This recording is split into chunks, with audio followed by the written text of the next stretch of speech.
Hello and welcome to our latest unboxing video. I'm Eliza here at the Hatfield Public Library with a box of teen books, YA books. Very exciting. I am standing in front of our YA section, which we're actually in the process of genrefying. So it's going to have like a fantasy section and a mystery section and historical fiction.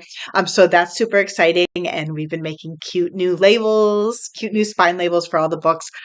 So here are some new books that we are also going to, or I have already made cute spine labels for, starting with Inheritance of Scars by Crystal Seitz. Ooh, that is the kind of title where you know you are not messing around, and the cover is also very intense. And then it says, "The blood oath must not be broken."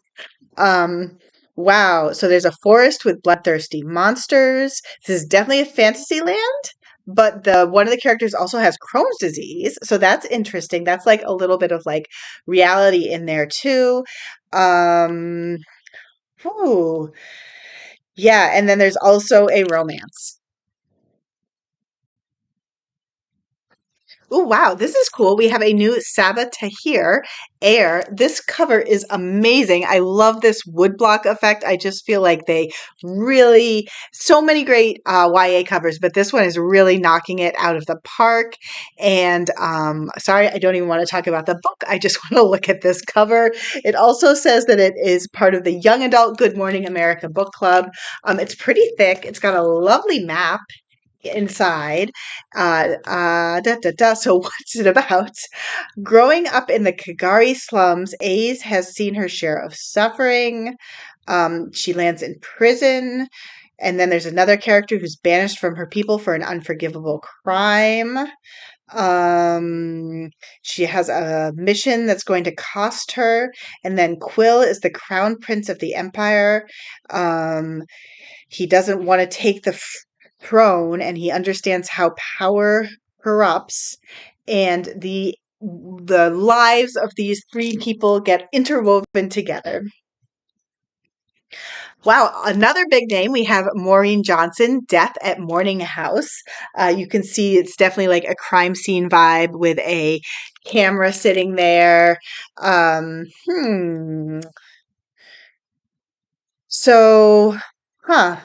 So this is about a girl who uh, accidentally okay, I'm just going to read this because like it's a little hard to parse. It says the fire wasn't Marlowe Wexler's fault. Dates should be hot, but not hot enough to warrant literal firefighters.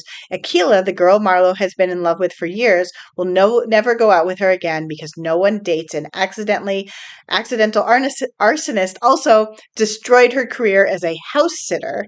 So now she needs a summer job, and she ends up working at Morning House, a mansion built in the 1920s. She gives tours, talks about stained glass, but then it turns out that there have been a lot of mysterious deaths. I didn't really think about this as first, but the title "Death at Morning House" definitely has an Agatha Christie vibe. Oh, look, I think there's something going on with like the pink on dark, which I'm all about. You could make lots of books be pink on dark, and I would be happy. So this is The Hysterical Girls of Saint Bernadette by Hanna Alkaf. And so it's about a prep school that's competitive. Um, and then there's mass hysteria where they all start screaming. Well, I guess that makes sense. The hysterical girls. I don't know why I was so surprised by that. So yes, the girls are being hysterical. There's lots and lots of screaming. Is it a supernatural thing, or is it like a psychological thing? And then it turns out the school, of course, has a dark past. That I might try that one. That sounds fun. Fun in a scary way. The Wilderness of Girls by Madeline Claire Franklin.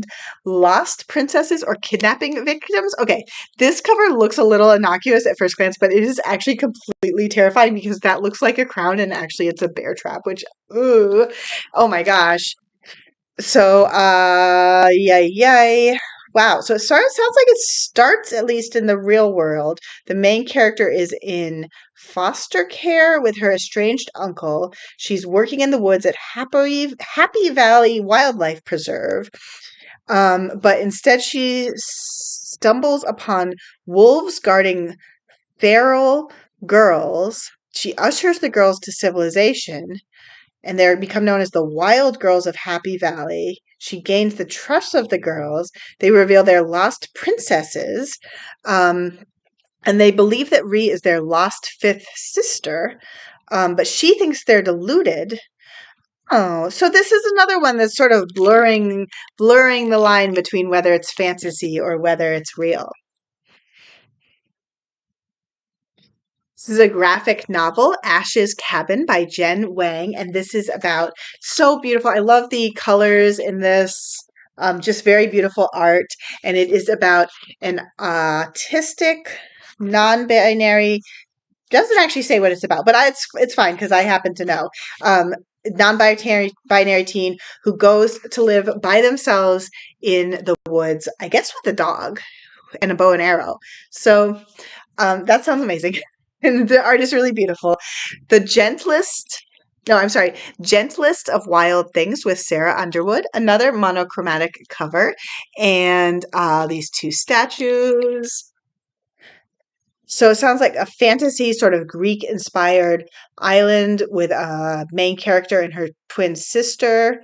Um, they're striking bardens and they have to complete tasks because she's trying to keep her sister safe from being the wife of the sort of entity of desire.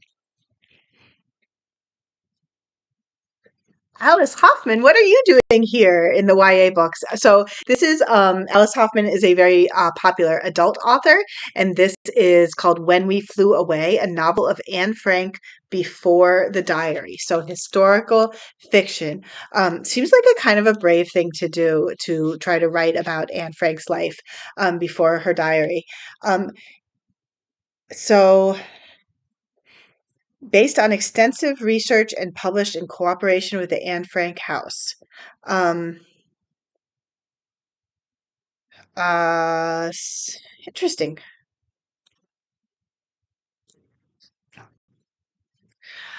Under the Surface by Diana Urban. Very creepy. It's like heavily creepy because it's like tunnels, but also a weird skull face that looks kind of like an alien. Da da da. Um, so I actually really like the cover paired with the description because it says Ruby is terrified to cave into her feelings for Sean. And then it says Sean is pumped to spend a week with Ruby in Paris on their senior class trip. So far, everything seems fine. No weird entities under the earth. Um, oh, so then they attend a party in the Paris catacombs. Ooh. They never reach the party. Something sinister chases them, and they run around the catacombs uncovering dark secrets.